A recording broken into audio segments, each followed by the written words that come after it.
Hello everyone, my name is Devanshu and in this lecture I am going to discuss with you the newly revised or released syllabus for class 10th by CBSE. In this lecture we will discuss what is our new pattern of exam for the session 2021, what is that difficulty level and how can prepare better for our upcoming exam. So let's have a look at the newly released sample paper by CBSE. Before doing so, let's discuss. The total weightage of the paper is 80 marks and the whole paper is divided into two parts only this time. There will be only two sections, section A and section B. There are only two parts, section A and section B. And word limit exceed नहीं करनी आपको, ये आपको ध्यान में रखना है ना. So let's discuss section A. Read the passage given below. जब भी हम पैसेज का नाम सुनते हैं तो हमारे मन में एक ही बात आती है, फर्स्ट क्वेश्चन का आंसर फर्स्ट लाइन में, सेकंड क्वेश्चन का आंसर सेकंड लाइन में. बट फर्स्ट चेंज जो इस बार किया गया है कि इस पर सारे के सारे क्वेश्चन MCQs होंगे पैसेजेस को लेकर. ठीक है, तो फिर हम ये सोच सकते हैं कि MCQ तो बहुत ईजी होगा, ये तो किसी भी क्वेश्चन कोई भी ऑप्शन है वो बहुत इजी होगा. लेकिन एक बार आप जरा मैं ये आंसर्स डिस्कस नहीं करने वाला हूँ आपके साथ में. I am not going to discuss this passage of the और the answers of this passage because ये परमानेंट नहीं है, ये एग्जाम में नहीं आएगा. This is a sample. But see the difficulty level of the questions, how the questions are asked. See question number 1. On the basis of your understanding, on the basis of your understanding, make one thing clear in your mind that the game is not going to be easy this time. Yes, MCQs are there, but this is going to be tough. On the basis of your understanding, the questions are based on your interpretatory skills, your comprehension skills, inference, analysis. You will have to read the passage 2 to 3 times. You will have to read. You will have to read the questions 2 to 3 times to make your correct choice, to know your correct choice. कैसे जरा देखें. On the basis of your understanding of the passage, answer any 10 questions from the 12th. First question देखें. The reason. ठीक है, reason क्या था, जो भी पैसेज था, जो भी क्वेश्चन पूछे थे, आपसे रीजन पूछा गया. कोई सिंपल क्वेश्चन नहीं है ना. जैसे पहले क्वेश्चन आते थे, what did the father say to his son, what was the son doing, है ना, how did he reply to his father. ऐसे कोई क्वेश्चन नहीं पूछे गए. सारे के सारे क्वेश्चन आपको अपने कॉम्प्रिहेंशन स्किल्स के ऊपर ही देने हैं. तो आपको यहाँ पर ये बताना था, reason why living on the edge has become popular is because of the. 4 option आपके सामने, आपको यहां पे आंसर बताना है. नेक्स्ट क्वेश्चन जो यहां पे आया है, देखिए, choose the option that best captures the central idea of the passage. आज तक कभी ऐसे क्वेश्चन नहीं पूछे गए, central idea of the passage, and you have been given 4 options. आपको यहां पे 2 ऑप्शन चूज करने हैं. ठीक है ना, कौन सा एक ऑप्शन यहां पे रहेगा. तो सेंट्रल आइडिया. अब सेंट्रल आइडिया समझने के लिए हमें पैसेज को बहुत ही ध्यान से पढ़ना होगा, ये एक दिन में नहीं हो सकता. So for doing so, you will have to practice 3 to 4 passages every day, है ना, ताकि आप एक स्पीड को मेंटेन कर सके. देखिए, कॉम्प्रिहेंशन वर्ड का मतलब ही क्या होता है कि आप फास्ट रीड करके समझ सके. सिर्फ कैरेक्टर्स को नहीं पढ़ना है, लेटर्स को नहीं पढ़ना है, आपको समझना भी है, क्योंकि सेंट्रल आइडिया पे क्वेश्चन है. सिर्फ 1 मार्क का क्वेश्चन, लेकिन पूरा पैसेज हमसे रीड करवा लिया उसने. ठीक है ना. नेक्स्ट जो क्वेश्चन है यहाँ पे देखें, which of the characteristics are apt about the writer in the following context. I know I have limits and I have reached them. देखिए किस पर क्वेश्चन पूछ रहा है, उसके कैरेक्टर पे. Negligent, indecisive, spontaneous, reckless. तो एक पैसेज यहाँ पे कोई भी हो सकता है, वहां पर कुछ कैरेक्टर्स थे, आपको उस कैरेक्टर के कैरेक्टर स्केच के ऊपर क्वेश्चन पूछ ले. उसके कैरेक्टरिस्टिक्स क्या थे, क्या वो नेग्लिजेंट था, क्या वो पेशेंट था, ये तो आपको खुद समझना होगा, है ना. तो आप मेरी बात समझ पा रहे होंगे कि इतना ईजी नहीं होने वाला है. क्वेश्चंस बेस्ड है आपकी कॉम्प्रिहेंशन स्किल्स के ऊपर. ठीक है, कि आप कितना अच्छे से समझ पा रहे हैं. उसके बाद फिर से उन्होंने एक नया पैसेज दिया. ठीक है, एक और पैसेज, 2 पैसेज आए थे, मैंने कहा था आपको, है ना. उसके बाद विच of the following will be the most appropriate title for the passage. बताइए, पहले पूछा था थीम ऑफ द पैसेज, अब टाइटल ऑफ द पैसेज. ऐसे क्वेश्चन ही मिलेंगे वहां पर. ठीक है, उसके बाद the phrase potentially harmful circumstances refers to circumstances that can वो फ्रेज का एक्सप्लेन करना होगा आपको, ठीक है। उसके बाद select the option that makes the correct use of unsustainable.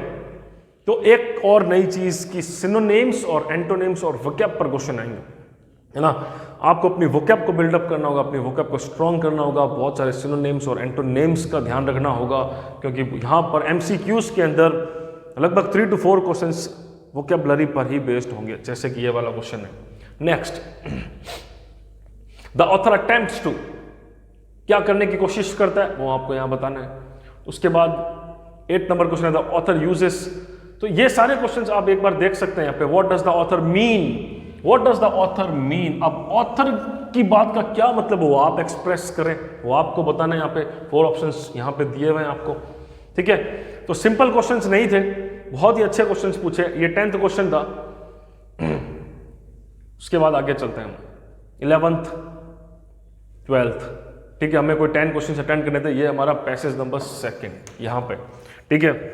यहाँ पे आप देख सकते हैं पिक्चर प्रोवाइड करवाई गई, हमको कुछ डेटा दिया गया है। तो ये जो पैसेज है वो एनालिसिस पर बेस्ड रहेगा कि आप कितना एनालिसिस इसको कर पाते हैं। तो मैं आपसे यहाँ आंसर्स डिस्कस नहीं करना चाहता हूँ, मैं आपको ये बताना चाहता हूँ कि आपको प्रिपरेशन करनी कैसे है अपने इस एग्जाम के लिए। जो पैसेजेस है, जो पेपर, उसका डिफिकल्टी लेवल क्या रहेगा, आप जरा क्वेश्चंस देखें।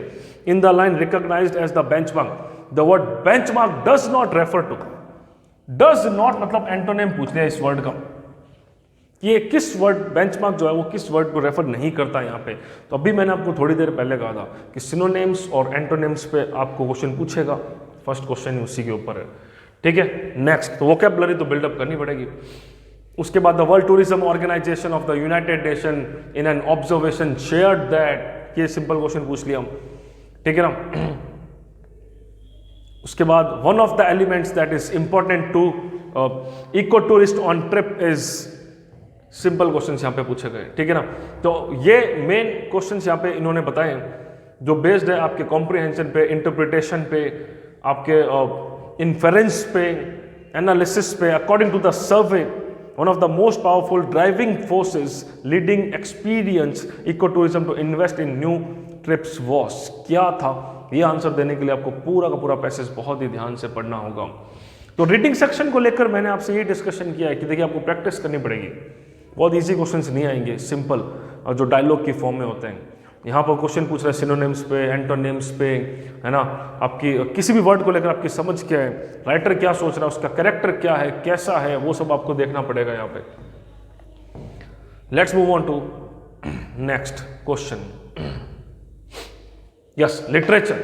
आप देख सकते हैं यहाँ पे हमको एक सीन पैसेज दिया हुआ है, अटेम्प्ट एनीवन, आपको एक ही करना है। Suddenly she was startled by a voice, madam writes the bus में से एक पैसेज लिया इन्होंने जिसको सीन पैसेज कहते हैं। तो बहुत इसी क्वेश्चन आने चाहिए, है ना। What was Valli doing in the bus, who spoke to him, what did the old lady say to Valli. अगर ये पैसेज होता तो ऐसे ही क्वेश्चन आने चाहिए थे, है ना, कि वल्ली को उसने क्या करने के लिए कहा, नीचे बैठ जाने के लिए कहा, ये सब देखकर कंडक्टर ने रिएक्ट कैसे किया। जरा क्वेश्चंस देखें कैसे आ रहे हैं। See the question number first, how did Valli feel when the elderly man expressed concern that she was standing। वल्ली ने कैसा फील किया, was she shocked, happy, displeased और embarrassed, ठीक है। ऐसा कोई भी वर्ड यहां पे था नहीं, ठीक है ना। आपको उस एक्सप्रेशन को खुद आइडेंटिफाई करना है। पहला क्वेश्चन ही आप देख लीजिए, फिर से एक्सप्रेशन पे पूछा है, फिर से कोई सिंपल क्वेश्चन नहीं था। नेक्स्ट देखें, next question, second number, choose the option that lists the set of statements that are not true according to the given extract, है ना, जो सही नहीं है। सही है नहीं, सही होता तो वल्ली was traveling without a guardian, बिल्कुल सही, तो सही है। no one was with him, she was traveling alone। सही कौन सा नहीं है इनमें से, वो आपको बताना है। तो कंफ्यूज कर रहे हैं, एक आपके जो मेंटल एबिलिटी है उसको चेक करना चाह रहे हैं, है ना। ऐसे ऐसे क्वेश्चन पूछ के सिंपल क्वेश्चन पूछ सकते थे, लेकिन ऐसा हुआ नहीं। नेक्स्ट क्वेश्चन देखें, उसके बाद third number question, pick the option that correctly classify fact and opinions of the students below. यहां पर एक पिक्टोरियल फॉर्म में क्वेश्चन उन्होंने आपसे पूछा है और आपको बताना है इनमें से कौन सा फैक्ट, कौन सा ऑप्शन सही होगा। फिर से वही कॉम्प्रिहेंशन पे based. 4th number question, which word does chimed in not correspondent to? फिर से एंटोनेम, चिम्ड इन का एंटोनेम क्या होगा? अगर आपको इन सब वर्ड्स का मतलब नहीं पता, you won't be able to attend this question, you will have to let it go, आपको छोड़ना पड़ेगा, क्योंकि पहले तो आपको चिम्ड इन का मतलब ही नहीं पता. So when you are writing your chapters, read them carefully, read them thoroughly, by understanding meaning of every sentence, by understanding meaning of every word. Chimed in कहाँ क्वेश्चन पूछा? एक भी सिंपल क्वेश्चन नहीं पूछा अभी तक, एक भी. ठीक है ना? Next, choose the characteristic displayed. फिर से आ गया कैरेक्टर पर क्वेश्चन. बताइए कंडक्टर का कैरेक्टर कैसा था? एनकरेज करने वाला था, इंडल्जेंस था, एम्बेरसमेंट था या अथॉरिटी था? You can only answer by reading the passage carefully. ठीक है, उसके बाद नेक्स्ट देखें. नेक्स्ट पैसेज आ गया बेकर, है ना, उस वाले चैप्टर में से. तो फिर से एक पिक्चर फॉर्म में, एक पिक्टोरियल फॉर्म में आपको क्वेश्चन दिया हुआ है और आपको बताना इनमें से कौन सा सही होगा. उसके बाद when the writer says baking was indeed a profitable profession in the old days, he means that. What does he mean? क्या मतलब है उसके कहने का? मीनिंग आपसे पूछ रहा है. फिर से कोई सिंपल क्वेश्चन नहीं है. ठीक है ना, अच्छे से प्रैक्टिस करना स्टार्ट करते हैं घर पे, ज्यादा सही रहेगा. देखें, the kabai was a kind of dress, है ना, that the baker used to wear in old time. वो कह रहा है कि the kabai was a peculiar outfit as it was. वो पिक्यूलियर, वो अजीब, वो स्ट्रेंज क्यों थी? ऑप्शंस देखें. A tight fitting apparel, too colourful, made of unsuitable materials, a dress like attire.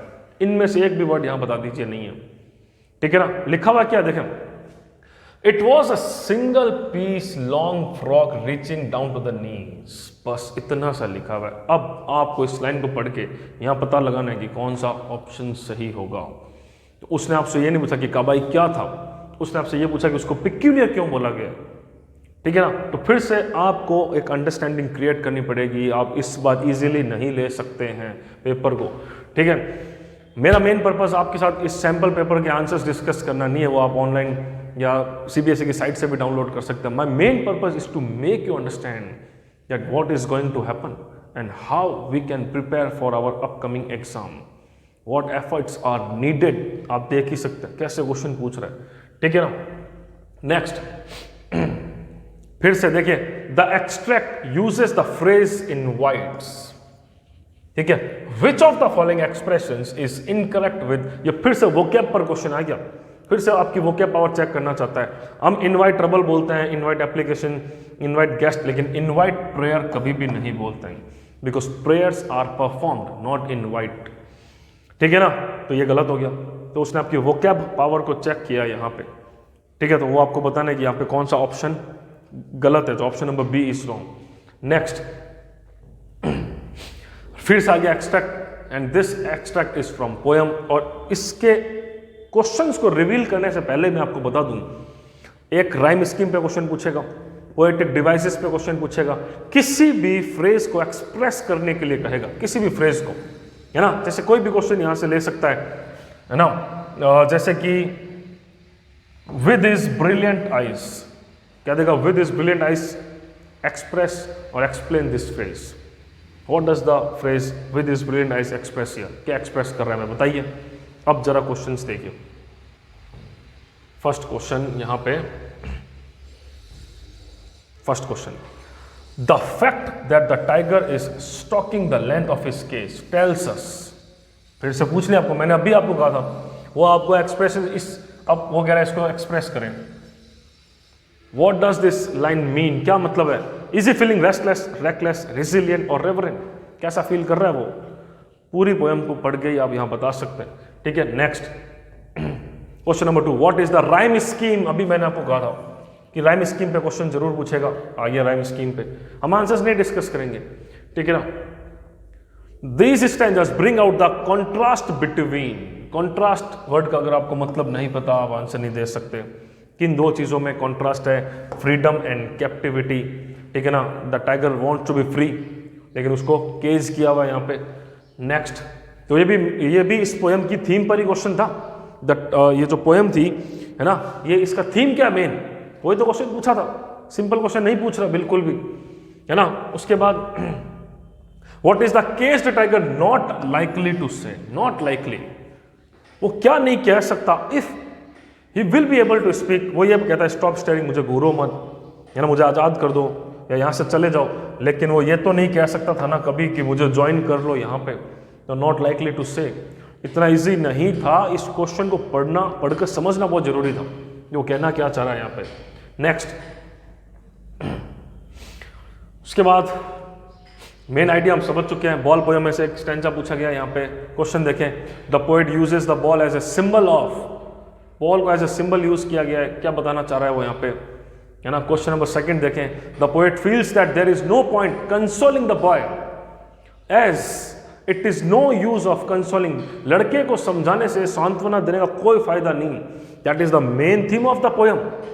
तो हर पोयम की आप थीम लर्न कर लें, आप ये आंसर देने में केपेबल हो जाएंगे। थीम ऑफ द पोयम क्या था कि जो जा चुका वापस नहीं आ सकता।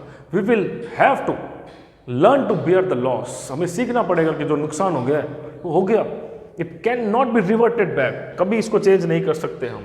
नेक्स्ट, तो ऐसे ही कुछ क्वेश्चन थीम पर बेस्ड है। फिर से आगे देखिए, the word harbour does not have a meaning, antonym पर या एंटोनेम पर पूछ रहे हैं सारे के सारे क्वेश्चन, आंसर होगा कार्गो, ठीक है।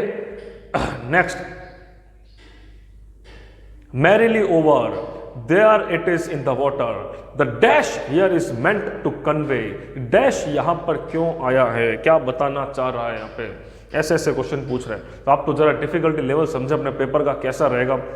The word that does not indicate a physical manifestation of sorrow in the boy is, question देखें, फिजिकल मैनिफेस्टेशन को जो एक्सप्रेस नहीं कर रहा वो कौन सा वर्ड होगा यहाँ पे, ठीक है ना। Next, grammar, yes, when we talk about grammar, tenses की बात सबसे पहले आती है। तो एक यहाँ पर आपके सामने एक पैराग्राफ लिखा हुआ है और कुछ क्वेश्चंस यहाँ पे ऑप्शंस के साथ पूछे गए, ठीक है। तो सबसे पहले करना क्या होगा, इस पूरे पैराग्राफ को रीड करना है और ये समझना है कि पूरा पैराग्राफ कौन से टेंस में, प्रेजेंट में या फिर पास्ट में, ठीक है। उसके बाद एक्टिव वॉइस में चल रहा है या पैसिव वॉइस में, जो भी आप ऑप्शन आप चूज करने वाले हैं वो एक्टिव में होगा या पैसिव में होगा। देखिए यहाँ पर इसको डिस्कस करने से कोई मतलब नहीं है, कोई भी आ सकता है या मुझे नहीं पता यही आएगा, ठीक है ना। बस आपको ध्यान क्या रखना है कि वो कौन सा टेंस में है, आपका आंसर एक्टिव में होगा या पैसिव में होगा और करेक्ट ग्रामेटिकल स्ट्रक्चर क्या है वो आपको यहाँ देखना है, ठीक है। I am moving on to the next question, and the next question is, next question is from narration, direct indirect. Here we follow certain rules to write a correct answer. पहला क्वेश्चन जो यहाँ पे देखे है ना, पहला question जो देखिए पहले यहाँ पे पूछा गया, ठीक है। तो क्वेश्चन मैं आपके सामने अपीयर करता हूँ अभी, ठीक है। तो जो वेनु है वो सुपंदी से बात कर रहा है, what are you doing standing all alone here, जो एक इंटरोगेटिव फॉर्म में है। तो हम जानते हैं है ना कि जब भी क्वेश्चन इंटरोगेटिव तो उसको इनडायरेक्ट में चेंज करते समय हम ये स्ट्रक्चर फॉलो करेंगे, ये स्ट्रक्चर है ना, इन्वर्टेड कोमा को रिप्लेस करके WH वर्ड का यूज करेंगे। तो आपको रूल्स पता होने चाहिए, सीधी सी बात है। तो आंसर क्या होगा, व्हाट ही वॉज, ठीक है। तो एक्स, ये भी व्हाट ही वॉज तो यहाँ पे भी लिखा हुआ है, व्हाट ही वॉज यहाँ पे भी लिखा हुआ है, व्हाट ही वॉज यहाँ पे भी लिखा हुआ है, but he is asking a question, तो यहाँ आएगा आस्क। तो when you ask Supandi what he was doing standing on unknown there, here का क्या हो जाएगा, देयर। तो सिंपल क्वेश्चन आए हुए हैं, कोई डिफिकल्ट नहीं है, एक डायलॉग की फॉर्म में है, आपको सारे रूल पता होने चाहिए डायरेक्ट इनडायरेक्ट के, ठीक है। सिंपल क्वेश्चन है। उसके बाद नेक्स्ट,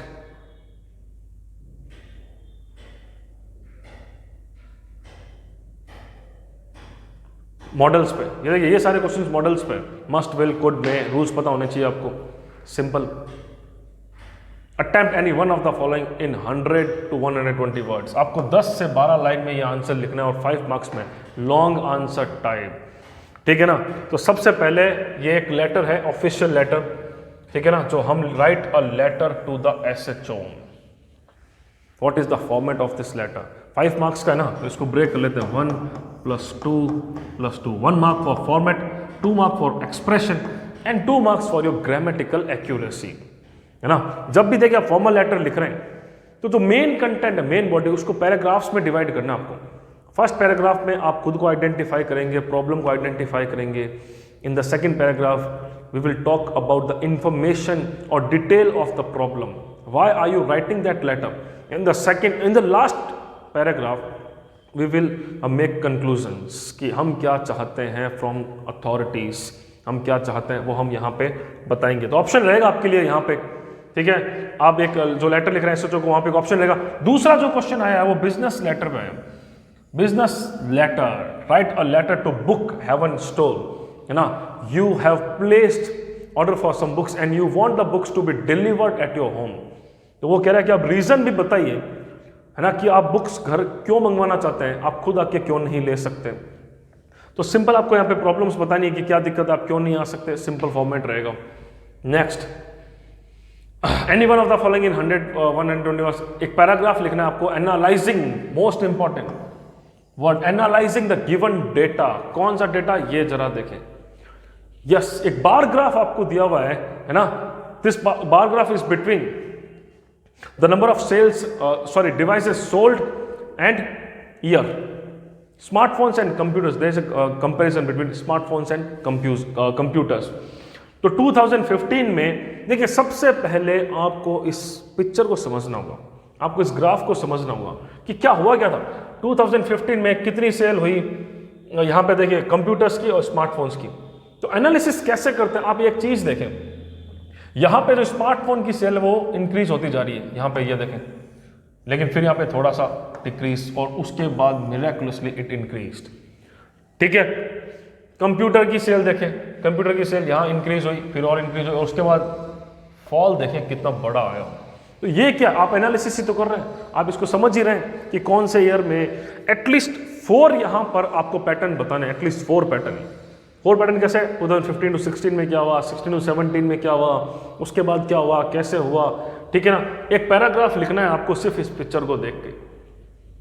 बहुत ही जबरदस्त क्वेश्चन पूछा है. उसके बाद विजुअली इंपेयर्ड, ये आपके लिए, ये उनके लिए है जो उस पिक्चर को ठीक से देख नहीं पा रहे थे, है ना, who were not able to see the picture clearly because of their weak eyesight. तो इसको इग्नोर करना है आपको क्योंकि ये सेम ही क्वेश्चन है, कंफ्यूज मत होना. Next question, read the following excerpt from an article that appeared in the magazine section of a local daily. ठीक है ना. इसके एक आर्टिकल आपको दिया हुआ है, ठीक है ना. Right a paragraph. तो उस आर्टिकल को पढ़ के एक पैराग्राफ लिखना है. आपके ग्रामेटिकल स्किल्स पर डिपेंड करता है कैसे लिखना है. लिटरेचर की बात करूं तो 20 to 30 वर्ड्स में आपको आंसर्स लिखने हैं.